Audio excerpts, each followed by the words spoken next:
Hello, everyone. Welcome to the Asheville Design District podcast. I'm your host, Chandra Russell, and today I am joined by a special guest, Ben Mitchell of the Biltmore Property Group. Thank you for being with us, Ben.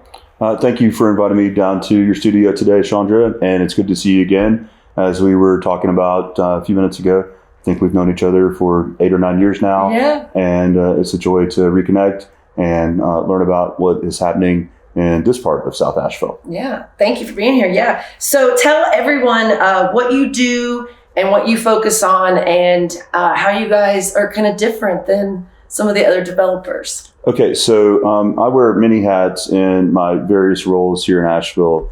One of them is as a private developer. Another is a real estate leasing agent and property manager. And then my affiliated companies are involved with retail operations. We also are involved with the Merchant Association in Biltmore Village. And today I'm primarily here to promote Biltmore Village and our various comings and goings, but also would be happy to discuss anything related to my company and what we're up to. But here in Asheville, your viewers would be most familiar with our building where Lululemon is located in the core of Biltmore Village. And then we are involved with the large building where Williams-Sonoma is located, as well as several others in the vicinity. And then we do some things over in Knoxville, Tennessee, Columbia, South Carolina, and then metropolitan New Orleans as well. But as a merchant association, we've got a vibrant community of independent and national shops down in Biltmore Village, and very proud of the long history of that merchant association and our component businesses and what they're up to. And one of our biggest things that we do year-round is the creation and curation of the village maps, and that allows for our hundreds of thousands of visitors per year to hopefully be able to navigate the village in a way that makes sense to them.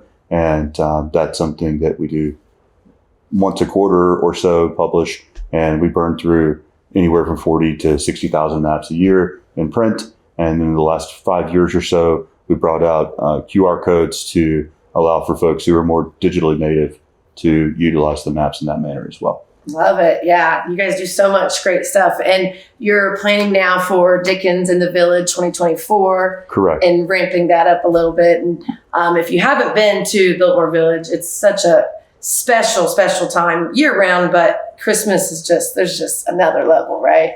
Yeah, that is what we hope and we strive for as a community, both our member businesses and our neighbors.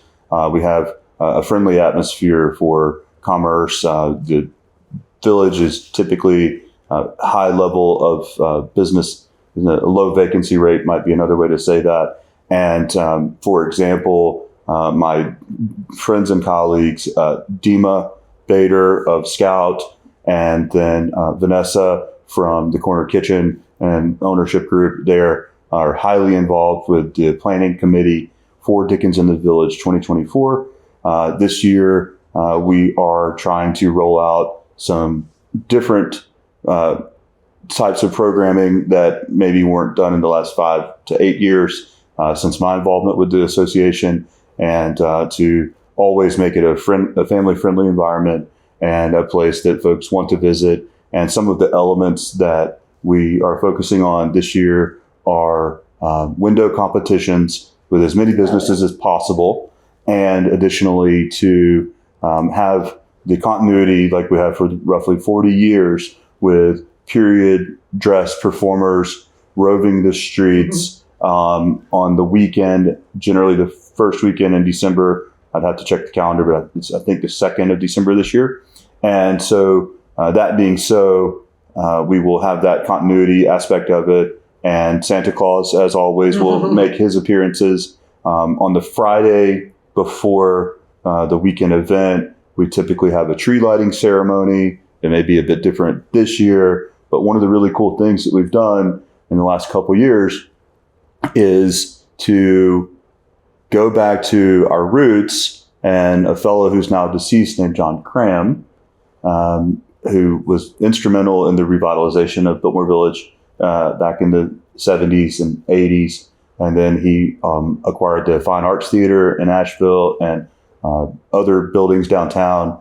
And for example, one of our member businesses, the New Morning Gallery, was John's creation. So John had a tree that was, I don't know the exact terminology for it, but modern design tree with a circular steel base and then a center pole that went up maybe 20 some odd feet.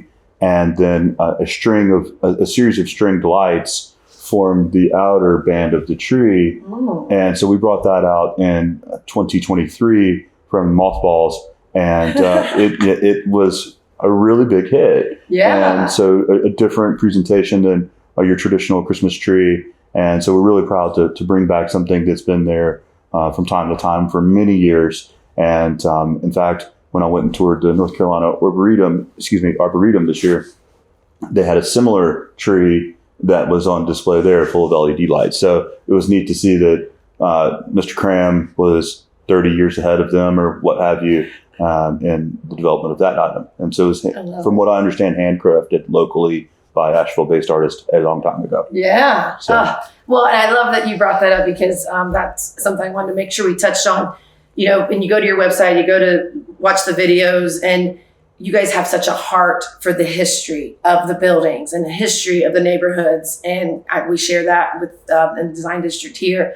And it's such a wonderful way to think about the legacy of not only the individuals working on projects, but the company itself, and bringing back his design and being grateful for that history and those trailblazers that made it possible for Asheville to be what it is today. I agree. And I've always thought, even with my own personal family, and I think it could be said for many of us, that we all walk on the shoulders of giants.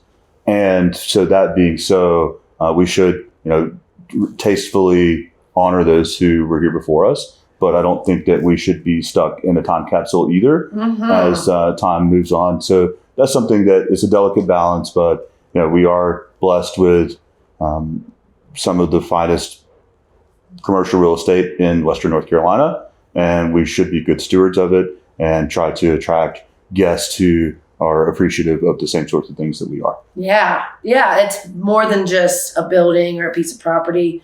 What it looks like, you guys make sure that it fits the neighborhood and delivers what the neighborhood just needs. And I think a lot of developers get a bad rap because maybe they're not being quite as conscientious and thoughtful and thorough in their approach. So appreciate that about you guys. Yeah, and that brings to the forefront of my mind my involvement with a private charity that is the Preservation Society of the Asheville and Buncombe County. And those folks are stalwarts in defending all sorts of buildings. And I encourage the viewers to visit their website and learn more about their efforts. It's not solely for commercial gain. And then I would also call to attention the historic nature of Biltmore Village is protected by the Asheville city government and Buncombe County government with the designation as the first historic district in the area. Really? And so that goes back quite a number of years, I think 1979-ish. And there's some guidelines that do govern our development there and help us to re-envision things that may have been thought of in the past, things that may have never been built, or in some instances, we look at a given lot and maybe it's a modern building that was there that prior to these historic guidelines and standards. And so those lots, as we redevelop them to bring them in conformance or congruence with the surrounding buildings that may or may not be historic as well. And so there's a lot of credit to folks who work tirelessly behind the scenes, such as Alex Cole at the City of Asheville Planning and Zoning Department. Awesome. She's an advocate for historic buildings and a friend as well. And so she's been doing that for many years. And there are others who preceded her in that role, Stacey Merton coming to mind. And so it's a collaborative effort with a lot of people doing a lot of heavy, hard work. And for example, the viewers may have read recently about the Grand Bohemian Hotel is about to embark upon a significant work in the village. Okay. They're on Kitchen Place, which is spelled with an I-N for a former mayor of the town of Biltmore. And so along Kitchen Place, there's presently a vacant building that was a bank branch, and it was the Bohemians' overflow parking lot. So for the better part of a year now, we as a neighbor with nothing to gain necessarily monetarily have worked very closely with the developers of the Bohemian to assist in the ways that we're able to allow for them to embark upon that expansion. It's been supported by the Cathedral of All Souls and other businesses. Certainly we have some fears about construction, traffic, and noise and things like that, but these folks have been here a long time and are very responsible in their current way of doing business. So we're confident that this will be a tasteful and well-executed project. But for instance, this lot will have a nearly 100,000 square foot building built upon it with about 95 to 100 hotel rooms, a restaurant, a spa, other ancillary uses as well. So it's exciting to have that coming to the heart of the village. And again, something like 35,000 to 55,000 people a year, based on some rough math, depending upon the time of year. We're expecting that number of visitors that aren't presently able to be there. So that's exciting as well. Yeah, they'll be, and the bustling, we're right down the street, and it makes me smile when I see people out shopping and enjoying the village and enjoying our city. So that's exciting. Exactly. And I do think that, as time goes on, there is in the future, and hopefully my career, not just my lifetime, the ability for us to collaborate more and more with the design district and the good things that are going on down here. The viewers may or may not be aware of what has happened in this vicinity, and I certainly don't know every fact myself, but the buildings have been beautifully redone on Sweeten Creek Road here, about a half a mile, maybe 3/4 of a mile from the core of the village. And I pass through here almost every day, frequently dine at the sub shop around the corner, and certainly do some trade with some of the supply houses around here as well. So it's nice to see this part of town really bringing up their game as well, and commensurate with what we're trying to do down the way. Definitely. Yeah. We're definitely ramping up, and we have our monthly meetups now. So people that want to support the nonprofit and support the neighborhood come out and talk about and brainstorm. And you guys are a great neighbor to have to learn from, because you've kind of been doing the community piece and the development piece for a while, and definitely want to continue to learn from you guys. So what made you guys want to be headquartered right here in the Biltmore Village? Why did you choose this as your home? That's a long story. Mm-hmm. I'm ready. That I direct you to the BiltmorePropertyGroup.com website. Yes. Because it's a great video. Yes, and it reaches us back to the 1920s, and then really locally in the 1960s. A recently deceased individual, John Bell Jr., who went by Bill Bell, came to Asheville, was expanding his then existing business, and lo and behold, landed in Biltmore Village in what is now presently the Lululemon store, and started a men's shop called Bell's Traditionals at the time. And over the years, he slowly but surely acquired adjoining buildings and parcels, and became the preeminent men's shop in Asheville. I think that's not disputed. And then ultimately built a chain of men's stores in the Carolinas and over into Tennessee, and other businesses, home furnishings, things of that nature as well. And in the 90s, that was transformed into a franchise business in the men's clothing, and that continued for many years. And then later, the family decided to focus on real estate development along with their partners. And so we've been carrying on that legacy of sacrifice and hard work, and trying to keep growing the business and so forth.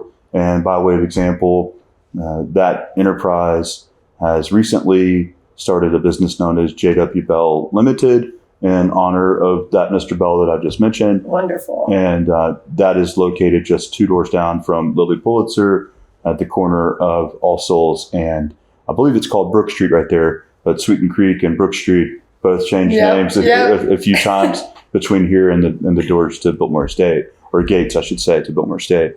But so that's something that we're very proud of, and that's a local Asheville-based business. And so Asheville was a natural place for the family as they increase their real estate holdings to then jump off and go invest in other locations, as I mentioned earlier. Yeah. And that's another piece of what makes you guys a little different or unique is your focus on retailers specifically, and thinking about building it. In the video, you talk about a church that you guys redid, and like really thinking about the space and how it can make the business money and be sustainable. And, you know, that's a part of your stewardship of the building. Is it going to be successful and something that they can make money off of? Yeah. So, I mean, the joke and the business and preservation community is that the most sustainable building is an old building, and that the timber was cut decades ago, a century ago. Yeah. In some instances, the brick was already made. And so, and the public seems to appreciate things that aren't cookie cutter, quickly thrown up for the purpose of just building something, but that are artful reimaginations of buildings. Mm-hmm. And you see a lot of that, again, going back to the Preservation Society. They look for adaptive reuse, I think is the terminology, of structures. And one that comes to mind that I have no interest in at all as far as business-wise, but I do enjoy taking my family to visit, is over in West Asheville. And West Asheville is a well-preserved part of town as well that attracts a lot of folks. And what I've noticed there is the Universal Joint, I think it's called, is a nice place to eat for a family. And they took what was, I think, an Alpine gas station, and that was a chain that was all over Asheville, and it had a very distinctive roof line that was the chalet look, and repurposed that into a burger joint and beers and stuff like that too. And you'll see that around town where Asheville has done a good job preserving buildings, structures, etc., that weren't necessarily in a protected historic district. Right. But, there's an Art Deco gas station that was transformed into Wiccan Green Jewelry, which I think is now Spicer Green Jewelry, right around the corner from the courthouse. And here we are in your studio, which is right next to some railroad tracks. Yep. Which, and this appears to me to be probably 80-year-old building, more or less, just kind of looking around at the things that I can see. And it's a beautiful old warehouse that's been brought into the modern world. Nice, clean, beautiful, but we've got some nice brick flooring and things like that we just don't see everywhere that we go. And it's neat. Yeah. And like you said, people want to see that. They want to see the history, even if they don't know. We don't know exactly the history of this building. I'm definitely on a hunt and a mission, because there was a rumor that it was a tire something, but they said that's not true. So if anybody has any info on 121 Sweeten Creek, we would love to know the history more. Well, I'll go ahead and give another little promote to the Preservation Society of Asheville and Buncombe County. I think that's psabc.org, but one can easily Google it. And they have a research historian named Dale Slusser, who is extremely talented and does these things out of the goodness of his heart, where he runs to ground questions such as that. And the executive director of the Preservation Society is Jessie Landell, and anybody can reach out to her, and she can put you in touch with Dale. And I wouldn't be surprised if he pulled together a full report for you. Oh my gosh, I love that. And photographs, the whole 9 yards, that may be helpful. Oh yeah. And it's amazing some of the work that I've seen him do on buildings that were relatively minor. And then we think about some of the landmark buildings in Asheville. And a lot of those are well documented, but everything is important because it all adds up to be a community. Yes. And I would encourage everybody to reach out to them, because if you own a business, why not know the history of it? Because there's some tie into your messaging, your purpose, your community. We're both all about supporting our neighborhoods. So I love that. That's exciting. And you may be familiar with the Flatiron Building in downtown Asheville. So the Preservation Society, again, I have no business interest in this building, but it is something that is important to me. The Preservation Society worked with the developer of that building that had been mixed-use office space, and I'm not sure if there was a residential component or not there, but it was a building that needed some revisioning and some capital investment.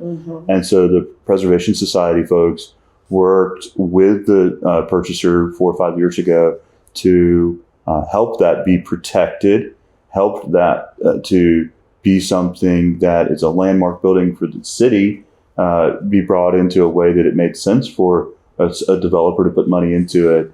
And as I understand, that may or may not become a hotel at some point in the future. Living here, I don't have many needs for hotels, but they all have nice little restaurants, it seems like. So I'm certainly a potential customer. Right. If it has a nice bar restaurant, there's a couple, the new couple ones downtown, like Restoration has a great bar up top. I mean, if there's some things I can enjoy and they do some programming that supports and focuses on locals, like that's great. Yeah. And that's something where, as we talk about the design district, I was surprised and illuminated today to learn about the fact that there's a beautiful event space just mere yards from where we're sitting right now, Chandra.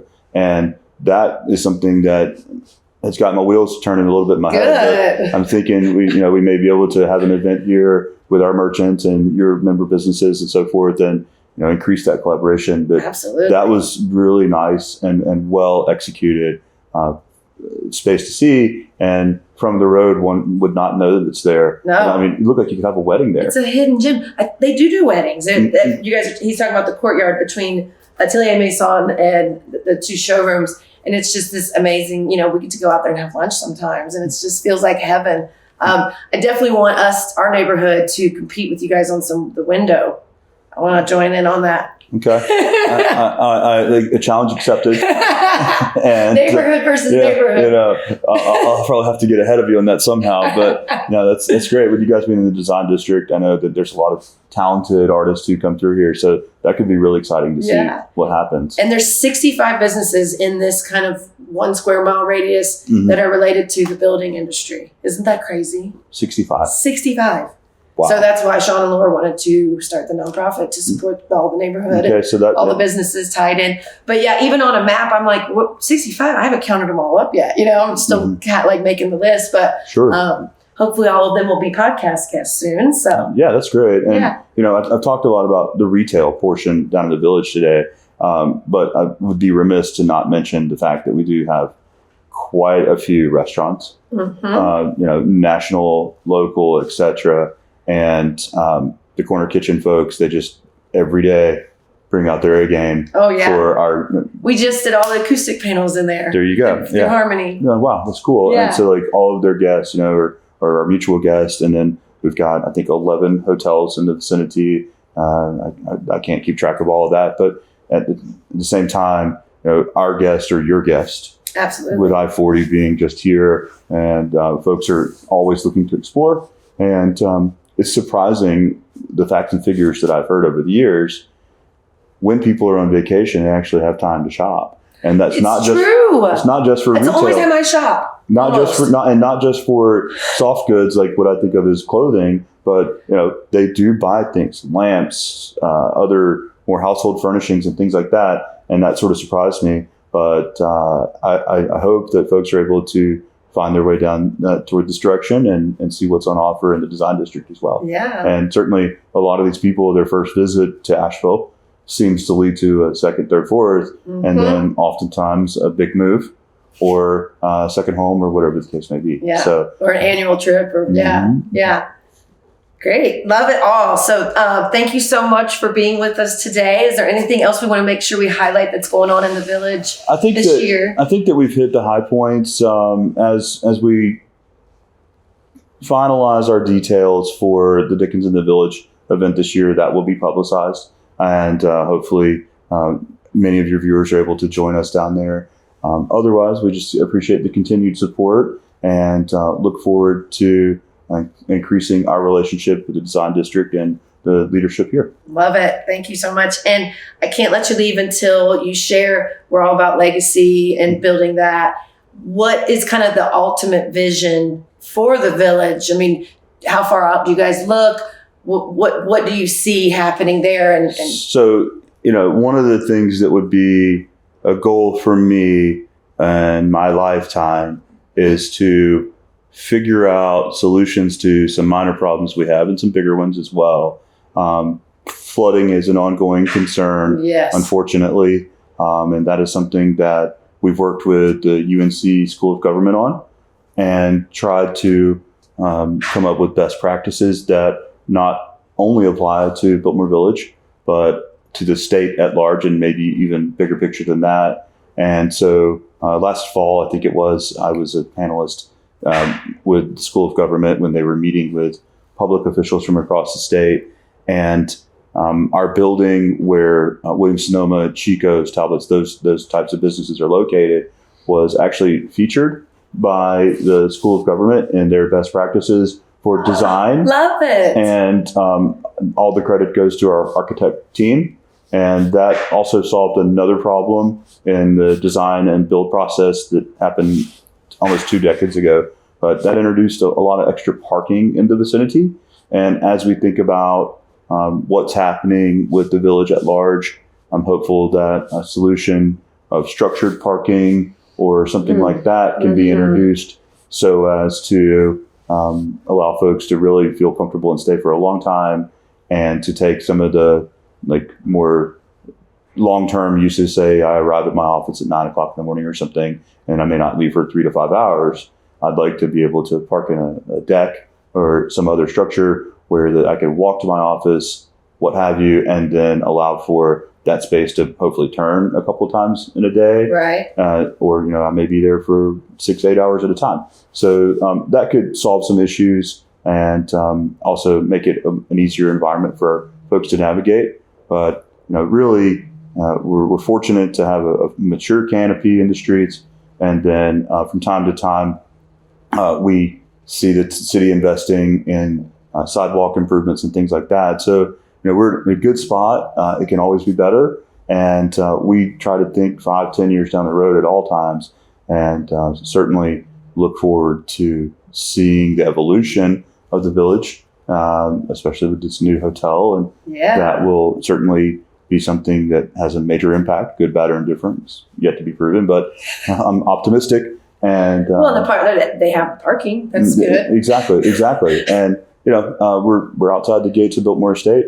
They have over 1 million people a year that visit that, and we catch a large swath of them. So we want everything to be congruent for those folks and something that they want to go home and tell their friends about. And like you said earlier, return and visit us again. Yeah, absolutely. Well, thank you so much for all the hard work you do. I can't even keep straight everything you do and all the boards you're on. Annie has 3 boys, you guys. So I don't know how you do it all, but you are an absolute steward and community advocate, and we are lucky to have you, sir. Well, I didn't do it all by myself, and I'm thankful for everyone that works with us, and certainly proud of my son. So thank you for bringing them into the conversation as well. Thank you, everyone. Thank you.